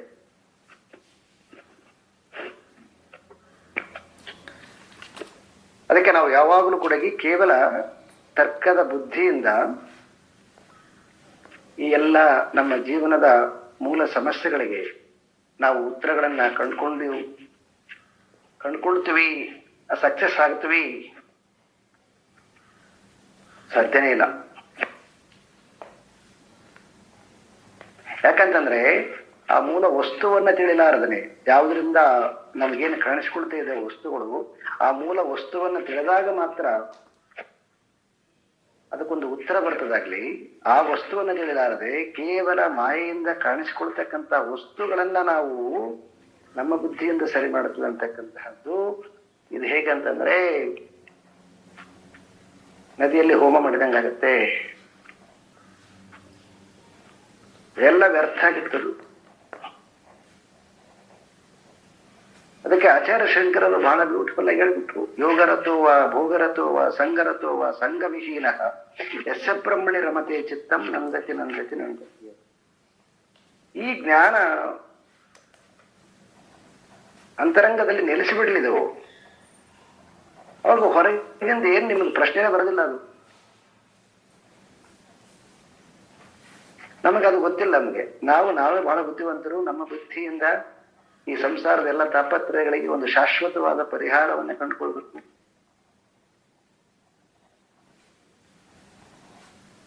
ಶಾಶ್ವತವಾದ ಪರಿಹಾರಗಳು ಸಿಗೋದಿಲ್ಲ, ತಾತ್ಕಾಲಿಕವಾಗಿ. ಯಾಕಂದ್ರೆ ತಾತ್ಕಾಲಿಕವಾದ ಪರಿಹಾರಗಳು ಮತ್ತೆ ನೀವೇನ್ ತಾತ್ಕಾಲಿಕ ಮಾಡುತ್ತೆ ಅದಕ್ಕಿಂತ ಹೆಚ್ಚು ಮತ್ತೆ ಕಾಣಿಸ್ಕೊಳ್ತದೆ. ಇವತ್ತು ನೋಡ್ತಿರಲ್ವಾ, ನಿಮ್ದೇ ಜೀವನ ನೋಡ್ಕೊಳ್ಳಿ. ನಾವು ಸ್ವಲ್ಪ ಕೆಲವೊಂದು ಅಸ್ತವ್ಯಸ್ತೆಯಲ್ಲಿ ಬೆಳೆದಿವೆ, ನಮ್ಮ ಮಕ್ಕಳು ಹಾಗಿರಬಾರ್ದು, ಅವರು ತುಂಬಾ ಚೆನ್ನಾಗಿ ಬೆಳಿಬೇಕು ಅಂತ ನೀವೆಷ್ಟು ಬೆಳವಣಿಗೆ ಆಗಿದ್ರು ಅಷ್ಟು ಎಲ್ಲಾ ರೀತಿಯಾಗಿರ್ತಕ್ಕಂತಹ ಶಕ್ತಿ ಹಾಕಿದ್ದೀರಿ. ಈಗ ಅವ್ರನ್ನ ನೋಡಿ, ಅವ್ರು ಹ್ಯಾಪಿ ಆಗಿದಾರ? ಇಲ್ಲ. ಯಾಕಂತಂದ್ರೆ ಅದು ಬೆಳವಣಿಗೆ ಆಗ್ತಕ್ಕಂಥದ್ದು. ಅದು ಕಾಲ ಜಗತ್ತು ಜಾಯತೆ ಅಂದ್ರೆ ಕಂಟಿನ್ಯೂ ಆಗಿ ಚಲಿಸ್ತಕ್ಕಂಥದ್ದು. ಅದು ಇವತ್ತು ನೀವೇನಾದ್ರೂ ಒಂದು ಶಾಶ್ವತ ಅಂತ ಮಾಡಿದ್ರೆ ಅಂತಂದ್ರೆ ಅದು ಈ ಕ್ಷಣದಲ್ಲಿ ಶಾಶ್ವತ. ಅದು ಇನ್ನೊಂದು ಸ್ವಲ್ಪ ಹೊತ್ತಿಗೆ ಮತ್ತೆ ಅದು ಅಶಾಶ್ವತದು. ಅದಕ್ಕೆ ಶಾಶ್ವತವಾಗಿರ್ತಕ್ಕಂಥ ಸತ್ಯವನ್ನು ತಿಳ್ಕೊಳ್ಳಿ.